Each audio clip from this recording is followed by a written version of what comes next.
لیے ہم نے اپنی فہم و فراست کی بنیاد پہ اور عوام کی مشکلات اور مجبوریوں کو دیکھ کر یہ ایک فارمولہ دیا تھا، کیونکہ مبوطن پاکستانی ہے. ہم دیکھ رہے ہیں کہ بلیڈ ہو رہا ہے، 83,000 ارب روپے کے قرضے ہم پہ چڑھ گئے ہیں، ہماری بینک کیپیسٹی ختم ہو رہی ہے.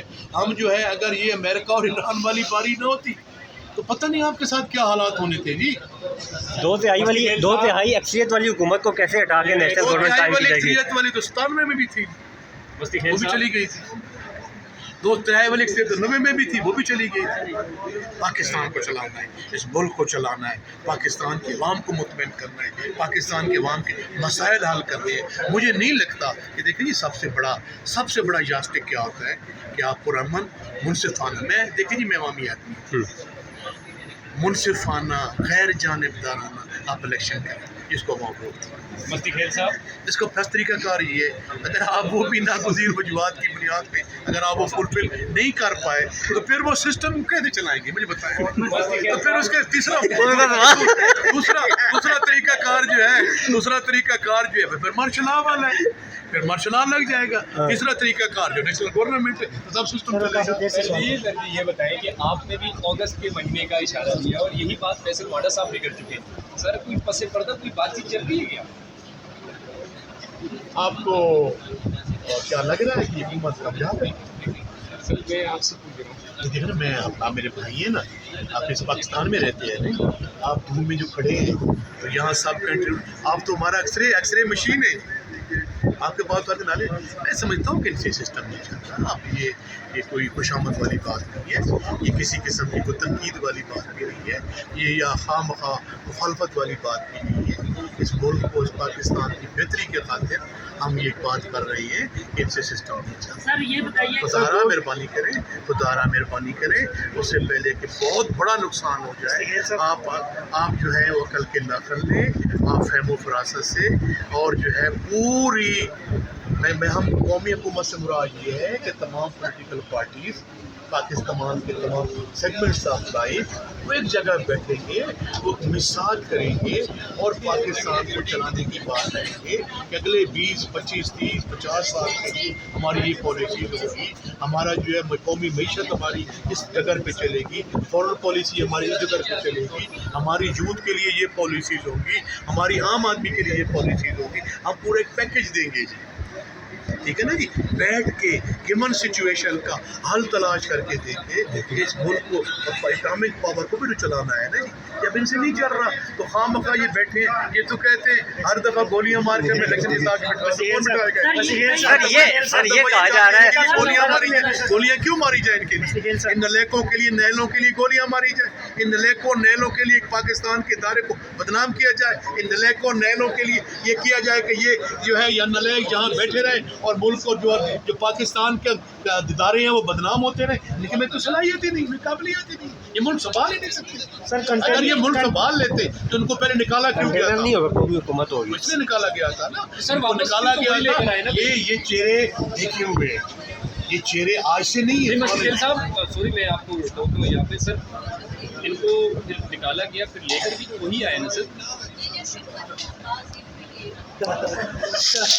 اور سر یہ بھی کہا جا رہا ہے کہ جو قومی حکومت ہوگی اس میں پی ٹی آئی نے یہ کہا ہے کہ مائنس عمران خان قبول نہیں ہے. تو اگر مائنس عمران خان قبول نہیں ہے تو پھر قومی حکومت کو آپ لوگ قبول کریں گے؟ آپ کو ایک بڑی واضح بات کا دوں، P T I the name of Imran Khan کے بغیر کوئی سوچے بھی نہیں.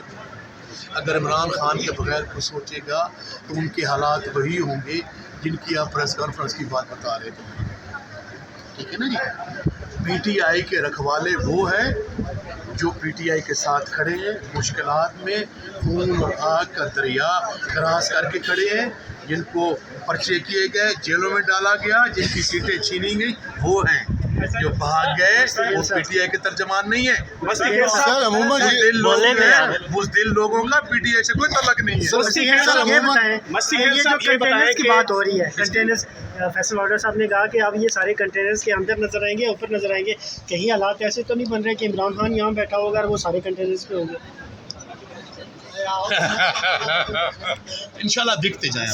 مستی خیل صاحب آپ نے لیکن میں ایک بات بتا دوں، کہ میری عمران خان سے ملاقات ہوئی تھی 17 جولائی 2025 کو، تو خان صاحب نے یہ دو ٹوک اور واضح کہا تھا کہ میرا کسی کے خلاف کوئی ذاتی عزائم نہیں ہے کہ میں اقتدار میں آ کے کہ کسی کے خلاف کوئی جبر یا ظلم بدلہ لوں گا۔ خان نے یہ کہا تھا کہ میں جو ہے وہ فتح مکہ کے ماڈل کو اڈاپٹ کروں گا، ہر کسی کے لیے معافی کا اعلان ہوگا۔ لیکن خان نے ساتھ ساتھ یہ کہا کہ انہوں نے یہ کہا کہ نہیں، جو ٹروتھ اینڈ ریکنسیلیشن، جو مشہور نیلسن منڈیلا کا یہ قول ہے کہ انہوں نے کہا تھا کہ جن میں بھی میری غلطی ہوئی ہے، میں کٹہرے میں ہوں، معذرت قوم سے معذرت کروں، کسی آپ سے ہوئی ہے، کسی اور بھائی سے ہوئی ہے، کسی اور سے ہوئی ہے، تو اس ملک کی خاطر جو ہے وہ اپنی غلطیوں کو تسلیم کریں گے، چاہے اس میں عمران خان شامل ہو، چاہے اس میں میں ہوں، چاہے اس میں کوئی اور بھائی لوگ کوئی اور دوست ہوں۔ وہ اس لیے ملک ہم نے آگے لے کے چلنا ہے اور اس ملک کو چلانا ہے۔ ملک آگے تب چلے گا کہ جب یہ انشاءاللہ تعالی ہم کوئی سلیقے طریقے سے چلیں۔ سر پاکستان کی سیاسی تاریخ میں ہم نے دیکھا ہے کہ پہلے 4 مہینے نواز پہلے شریف کہا تھا آپ نے 4 مہینے پہلے کہا تھا کہ یہ حکومت جاری ہے، آج سٹیمپ لگ رہی ہے کہ یہ اگست ستمبر کی مار ہے۔ باقی آج یہ بھی بتا دیں کہ جو پریڈکشن آپ نے دی وہ تو سچ ثابت، اگلی پریڈکشن ہمیں دے دیں، عمران خان صاحب اگست ستمبر میں باہر آ رہے ہیں؟ انشاءاللہ ہم ہوپفل ہیں۔ عمران خان کے خلاف مقدمہ جھوٹ کا پلندہ ہے۔ آپ کو پتہ چل گیا ہے کہ جو کل تک کہتے تھے کہ یہ سائفر ہے، جھوٹا ہے، اس کی کوئی اس قسم کی ایگزامپل نہیں ہے۔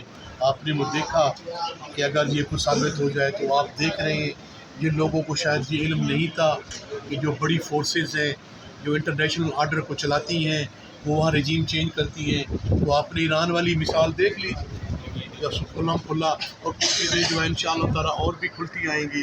مجھے یقین ہے، میرا ایمان ہے، عمران خان کے خلاف جو ہے بے بنیاد جھوٹے مقدمات ہیں، انشاءاللہ یہ دن حق کی اور سچ کی فتح ہونی ہے، اور جب بھی کیسز انشاءاللہ کورٹ سنے گی عمران خان باہر ہوگا۔ اچھا سر، فواد چودھری اتنے مشورے دیتے ہیں تو کیا پی ٹی آئی کو جائزہ لیتی ہے، کوئی غور کرتی ہے فواد چودھری کے مشوروں پر؟ پی ٹی آئی جائزہ لیتی ہے فواد چودھری کے مشوروں فواد کو؟ میرا ذاتی طور پہ میرا وہ دوست ہے، میں اس کا احترام کرتا ہوں۔ فواد چودھری بڑی صلاحیتوں والا انسان ہے، لیکن بدقسمتی کے ساتھ جو بھی بلٹ کے ذریعے جو بھی طریقے اختیار کر کے کچھ ہمارے ساتھیوں کو، ایک تو 22 ایمنزم میں چھوڑ گئے تھے خان صاحب کی عدم اعتماد کے وقت، ان کا کریکٹر کچھ اور ہے، کچھ لوگوں کو جو ہے وہ آپ کو پتہ ہے کہ جی ظلم جبر فسطائیت کا مظاہرہ کیا گیا، ان کو پارٹی چھوڑنے میں مجبور کیا گیا۔ مگر ان کا فیصلہ تو خان صاحب نے کرنا ہے کہ کس کو پارٹی میں لینا ہے یا کس کو نہیں لینا، لیکن کیونکہ بطور ایک سیاسی ورکر تو ہم ہر کسی کی بات سنتے ہیں، لیکن ان کا پی ٹی آئی کی پالیسیز میں قطر کو کردار نہیں ہے۔ لیکن نا جی وہ پارٹی سے آپ کو پتہ ہے کہ وہ due to certain reasons party میں نہیں رہے تھے، تو باقی پی ٹی آئی کا تعلق، پی ٹی آئی کے فیصلے جو ہے ہمارا چیئرمین، ہمارا لیڈر آف اپوزیشن اور ہماری پارلیمنٹری پارٹی پی سی کرتی ہے۔ اچھا سر، ایک